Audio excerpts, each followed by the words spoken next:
Thank you. Okay, good evening and welcome to the Thursday, March 16th, 2017 edition of the Auburn Zoning Board of Appeals. Do I have a motion to open the meeting? Make a motion to open the meeting. Do I have a second? Second. All in favor? Aye. Okay, so before we get started this evening, a couple of points of housekeeping. I have to ask if anybody is recording the meeting, first of all. Do I have anybody recording the meeting? Okay, hearing none, seeing none.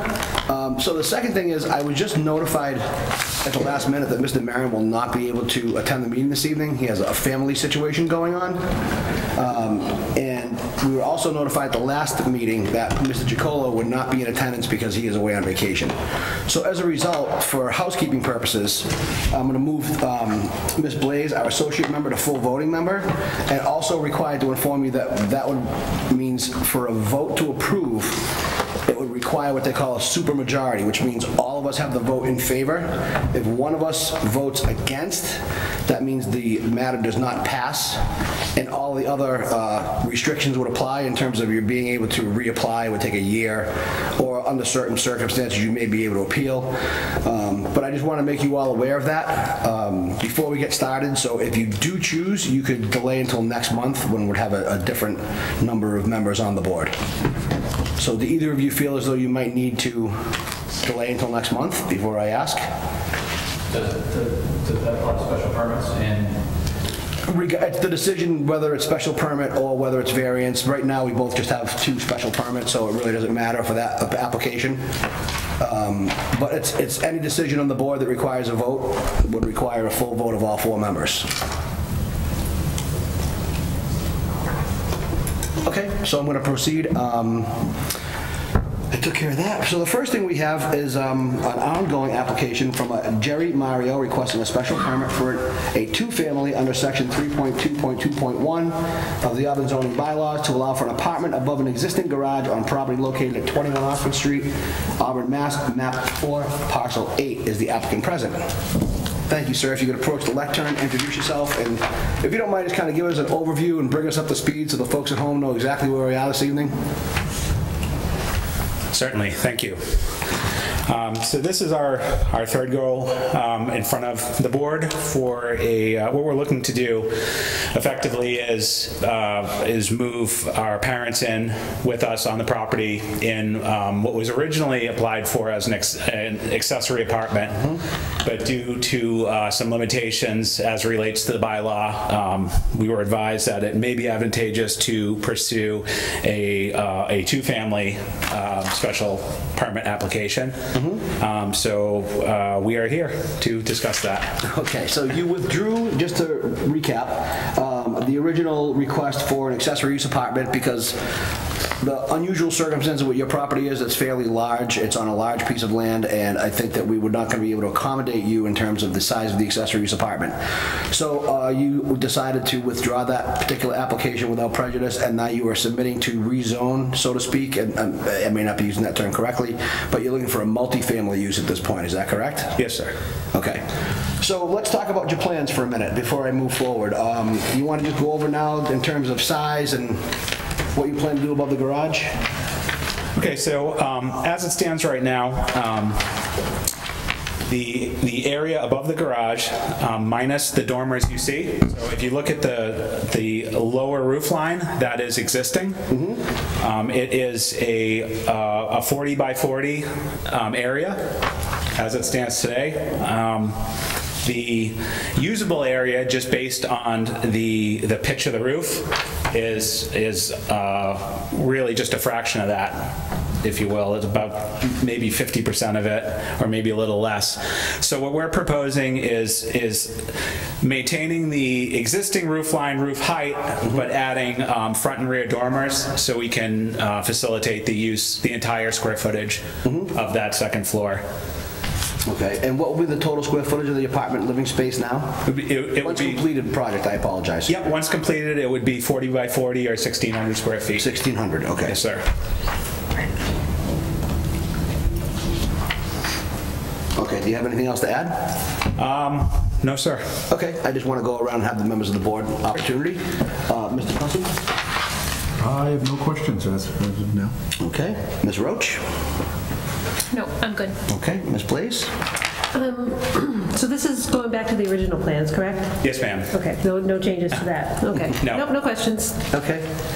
And I have none as well, so I think, do I have a motion to close the public portion of the hearing? Motion to close? Do I have a second? Aye. All in favor? Aye. Okay, do I have a motion on the proposal, the application for special permit? I'll make the motion to grant. Okay, let me just write this down, please. No.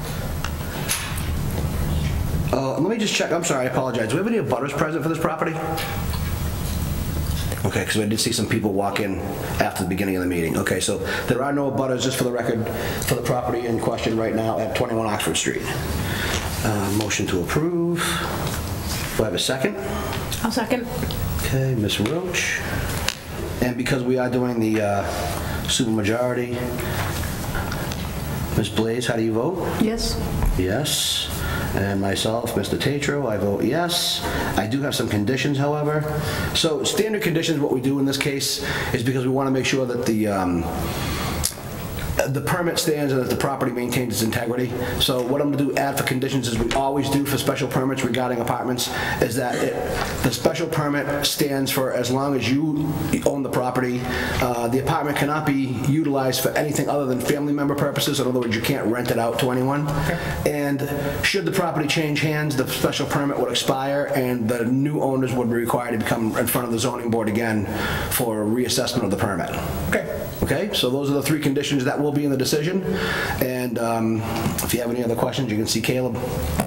Okay. Okay, good luck, congratulations. I'm glad we could sort that out for you. Yeah, I really appreciate everyone's efforts in helping us on Good this. luck. Thank you. Special.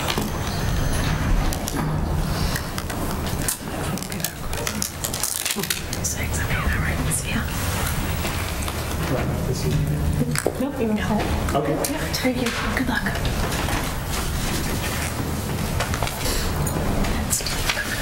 No, it was like freaking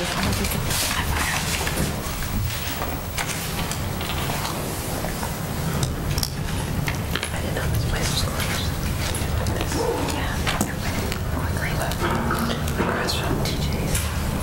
Across from TJ's. Okay, so those are those 3. Let me just check my, It's apparently, but didn't we? okay, that one went pretty fast. It's apparently abandoned and designed. Okay, so our next one is actually at 7:15, and we are approximately 8 minutes away from that. Caleb, do you have any decisions that need to be signed in the meantime? We could take care of some administrative paperwork. I believe they were all signed at the last meeting. Right, I think we're all up to date, I just want to check. Yeah, those decisions, I think they just got left on from the last meeting. Okay. We're all set. All right, can I have a motion to go into a recess until 7:15? I'll make a motion to go in recess.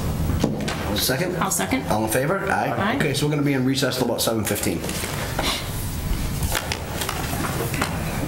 All right, so the mics are still hot, just so you know. So we're out of recess? Sounds on. Sound is on, thank you. Okay, so we're out of recess.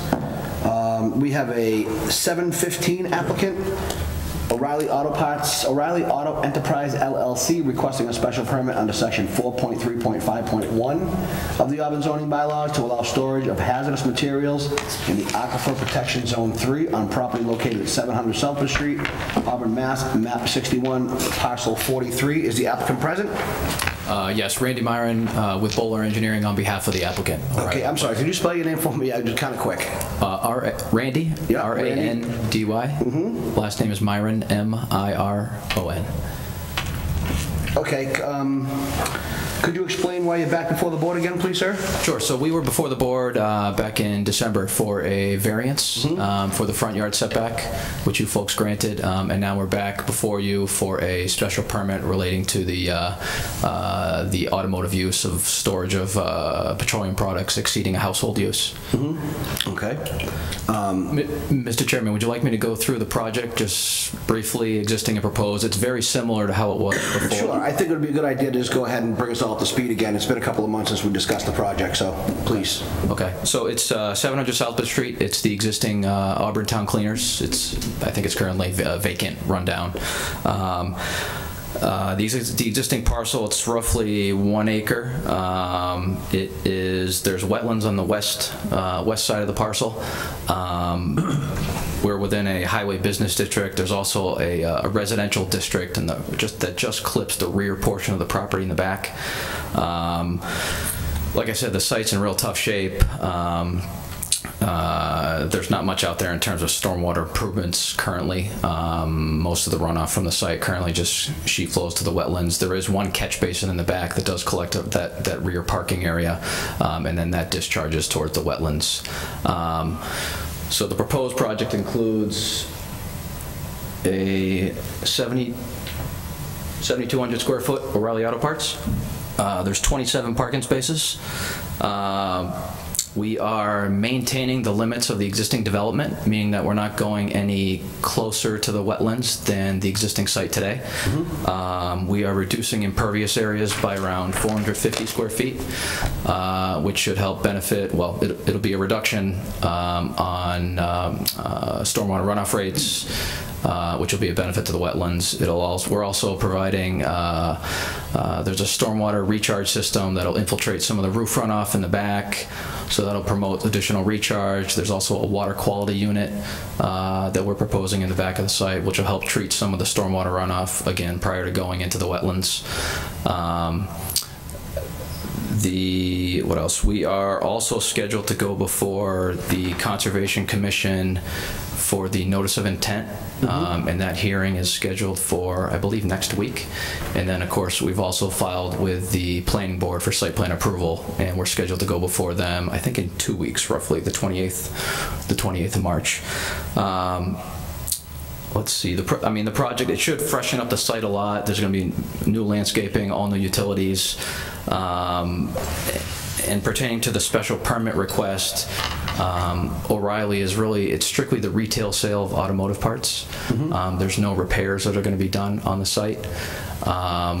They do have, it's your typical automotive retail store where they have petroleum products, there's oil, there's lubricants, they have batteries, all these that are stored within the store and, of course, sold to customers. O'Reilly also offers a free recycling program for batteries and also for oil and oil filters. Like I said, it's free of charge for customers. That's generally it. I mean, we feel that the project is generally in harmony with the surrounding area, with the commercial uses in the area, and it should be a good upgrade over what's out there today. Okay. So we do have a couple of abutters present, so I'm going to provide them with the opportunity to speak, if I could, please. Hi, folks. If you'd like to just go to the lectern, introduce yourself, give us your name and address, and then talk about why you're here this evening.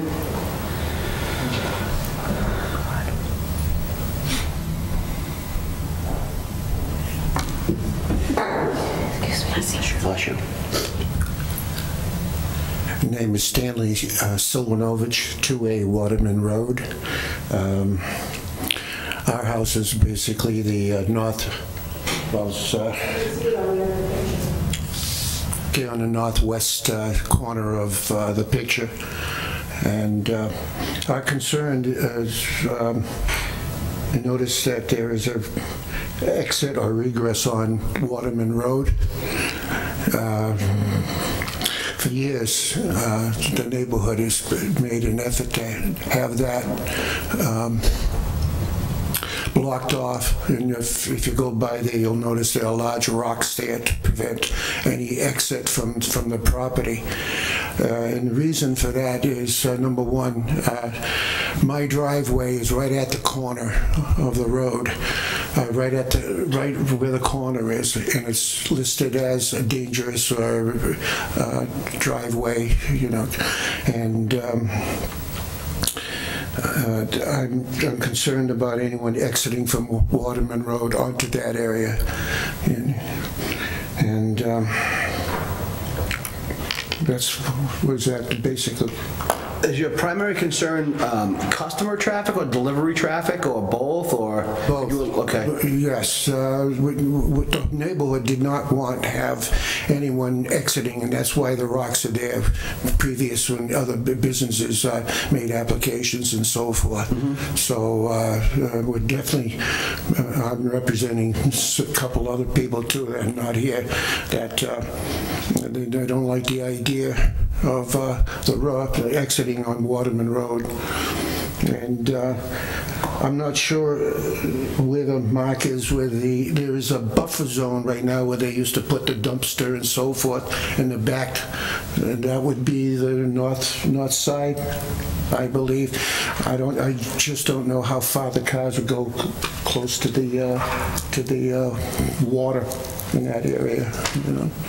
So, and of course the lights. I'm sure you're going to have lights all over the place. We have a problem as it is with enough lights, and we don't want more lights in that area. So, I know that during the first couple of hearings we had discussed the lighting. It was mentioned in depth actually.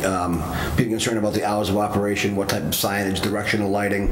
That was all part of the proposal for the initial variance for the building. And I know that I'm certainly not going to speak for the client, the applicant, but again, from the point of view of the board, is that we were very sensitive to that for the neighborhood, and that the directional lighting would not impact the neighbors to the rear of that, as we see the rear of that property. if I may ask you a question, if there are problems with lights, to whom do we address the problem to? Because we are still having problems with lights in the neighborhood with other establishments. So I was wondering, who do we contact? Well, that would be the Department of Development and Inspectional Services, right out of this door and to the left down the hallway right there. I see. Thank you. Okay. So I'd like to give the applicant an opportunity to address any of the concerns that you have in terms of the rear of the property exit and that type of thing.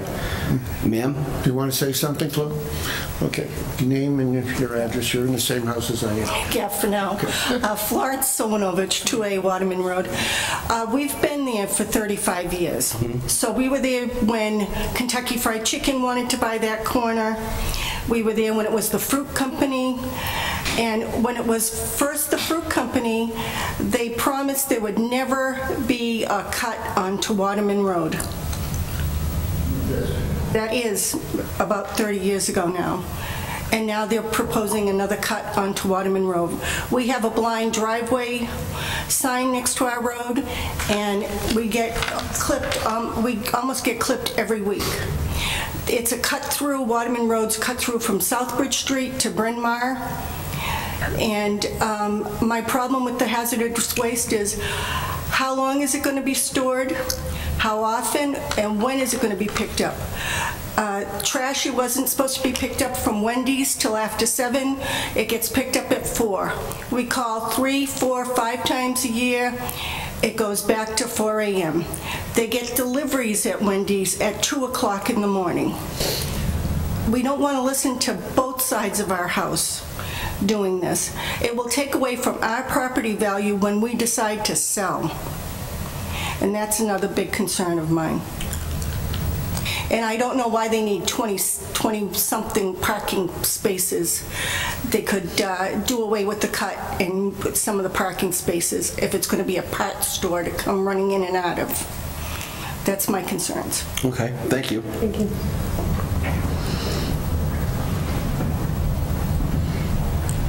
Through the chair, if you'd like to address some of those concerns. Sure. I guess relative to the cut on Waterman, O'Reilly will have delivery trucks will be coming in and out of that curb cut, and they do get deliveries once a day. I know that when we were previously here for the variance hearing, O'Reilly owns their delivery trucks, so they have the ability to control when those deliveries can be done. And I know that we had talked about that at the hearing. So I guess there's a way they can somewhat control the deliveries that are going to be made through that cut. I guess relative to some of the other concerns about like reducing parking, I know that I think we're only 2 spaces over what's required by the bylaws, so we need basically almost all the parking spaces that are currently shown on the plan in order to comply with the bylaws. The majority of customers are obviously going to park in the front, but there is a delivery door in the back, and there will be some. For instance, a lot of O'Reilly has accounts with dealerships and garages, and some of those folks will probably use that curb cut on Waterman to access that rear delivery door. What else was mentioned? Relative to the hazardous materials, it's no different than any other automotive store. I mean, everything's self-contained within environmentally safe containers. And that's generally it. Okay.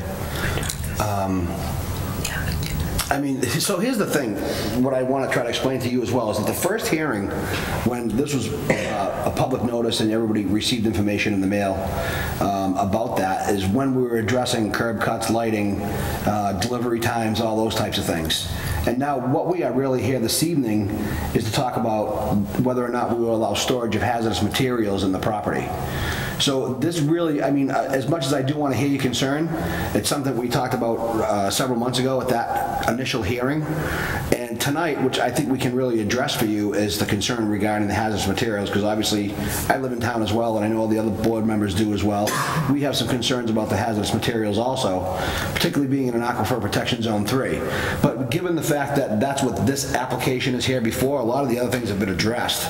And it's not something that we can really kind of go back into in this hearing again and make changes to something that was already decided on. We weren't here in December. That's why we never received any of those. I know it's not your fault. Right. This was the first. I mean, I'm sorry, but if you want to go back up to the microphone so the folks at home can hear you, because they can't hear when you're speaking from the table out there. If I may, through the chair. Sure. The applicant went to DCG for one meeting. Most of the DCG had concerns with the curb cut on Waterman. Okay. As well as the delivery trucks. The problem is the applicant never came back with a revised plan. So DCG didn't recommend this to move forward at this time. Okay. The curb cut and the parking, the deliveries, all that's going to be looked at with site plan approval. It may suit the board to continue this until conservation gets a chance to look at it. Right. And if the applicant chooses to come forward with the same plan after they meet with conservation, then the board could vote on it again. But as far as the parking and the deliveries and such, that would be dealt with through site plan approval. Right. Okay. Did you understand what Caleb was talking about there for a minute? Yes. Okay. And we do have some concerns about the conservation, so we'll be attending that meeting as well to bring up. But I know decisions were already made. I'm really concerned about my driveway. It's right at the corner. Sure. And if anyone comes in to buy a product there, they're just going to cut through and come out on the other area. And it's too much in that small area. Sure. And I think, as you heard Caleb mention, one of the concerns that DCG has also, that's all the department heads in town get together, they review these projects. And they're all from various departments: police, fire, inspectional services, health and safety. They're all very well versed in what they do. And if they've expressed a concern regarding that curb cut, obviously it's up on the radar, so to speak. And they're probably awaiting a different set of plans to address that for you, hopefully. Okay, thank you. You know, I think the key thing is that we want to make the project work for everyone concerned and come up with a good balance for everyone. I appreciate it. Thank you. So if you would like to contact Caleb maybe in the next couple of days, maybe even to the beginning of next week, you might find out what the meeting schedule is in terms of when the next set of meetings is coming up, and then it'll kind of accommodate your calendar when you want to attend. We've done that already. Oh, okay, great. Good luck. Okay. Sorry. All right, so I'd just like to open it up for members of the board, if you don't mind, to have any questions for you, okay? Sure. Mr. Cussy? Yeah, anything going to be stored outside? Any tanks? Nothing, no. Any chemicals? No storage tanks outdoors? Nothing, no. I know that there's propane, natural gas is not available in this area. They're going to go with electric heat. There won't be even any propane tanks, so. That's it for now. Okay. Ms. Roach? So my question, I guess, would be when you said that they'll take, oil filters or batteries, they take things like that, what's the procedure for disposal of those? So it's done by a third party. I don't know all the finite details, but I know that there's like a barrel for batteries to be put in within the store, and then this third party would come when needed and empty it and do whatever the environmental proper procedures are for recycling those things. Okay, and that happens during business hours as far as you know? Yes. Yep. Okay. That's it for me. Okay. Ms. Blaze? No, nothing else, thank you. Okay, so a couple of concerns I have, and I tend to bring this up every time, but I do have some experience in the automotive industry. One of the concerns I have is, quite honestly, is that the paperwork you provided, I really can't read, to be honest with you. It's so small. Oh, the print has become basically kind of blurred together. And even when I attempted to read that under as I hate to admit this, a magnifying glass, I just found it really difficult to decipher. And then I think it's a little vague on the front here. We have combustible liquid class 3B. You have it listed as 2,256.77 gallons. And then again, trying to go to these provided pages to look at that, to determine exactly what that was pretty challenging for me. So I'd like to see some clarification on that if I could. And it's really just because I'm curious to find out what exactly is 2,256.77 gallons and how that is that specific. Is it broken down into quart units? Is it broken down into 16-ounce spray bottles? Is it an aerosol? Is there a propellant behind that? Those are kind of the things that I'm concerned about. I'm certainly not against the project per se. I just like to have clarification on this.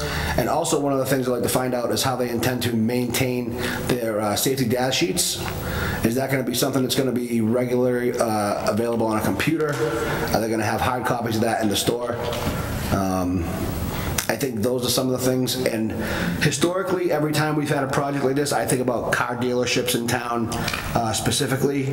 I've asked them if they've had a plan in place in the event they had a catastrophic event, and I know it's absolutely unusual and very unlikely to happen, but let's just hypothetically say somebody's going in there because they need brakes and their brakes don't work and they end up crashing through the front of the store, and they have broken containers of antifreeze, broken containers of oil.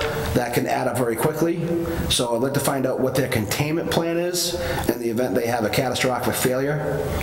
And I've required this from pretty much every automotive type of industry on a large scale since I've been on this board, and it's been quite a few years. So with that being said, those are the things I'd like clarification on. You have an aerosol level 3 here at 938.29 pounds. So I'm assuming that's probably aerosol cans, but I'd like to find out how that's divided and broken down. So if you really just kind of went down the list here that you provided, flammable liquid class 1C, 237.79 gallons. I think, you have a water reactive class 2 corrosive at 95.63 gallons. I'd just like to try to get some more clarification on those and what unit they are and how they plan on managing them. Okay, we can get some clarification on some of those things. Okay. Yeah. So, with that being said, I'd like to request if there is a motion on the floor to continue this to the next hearing based on the requirements that I have here. The motion to continue. Okay. Yeah. All right. So, write that down.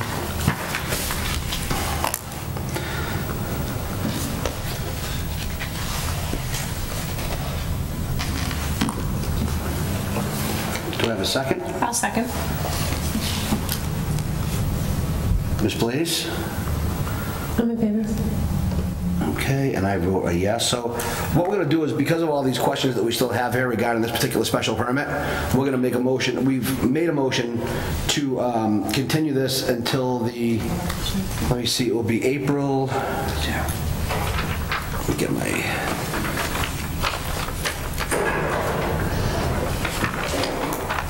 it'll actually be April 20th And if the inspectional services sees fit, that could possibly have you on as the very first one at 7 o'clock. Okay. Okay? And I'd just like to have a little more clarification on the things we talked about.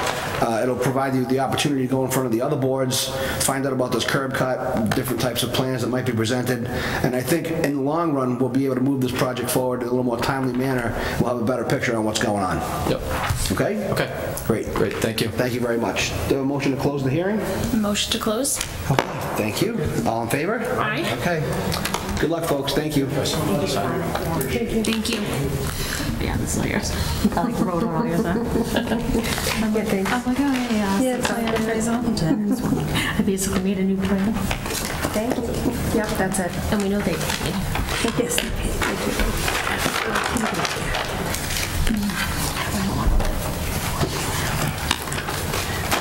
Okay, so we have no other paperwork or any type of administrative duty, so do I have a motion to adjourn? Motion to adjourn. Do I have a second? Second. All in favor? Aye. Thank you very much.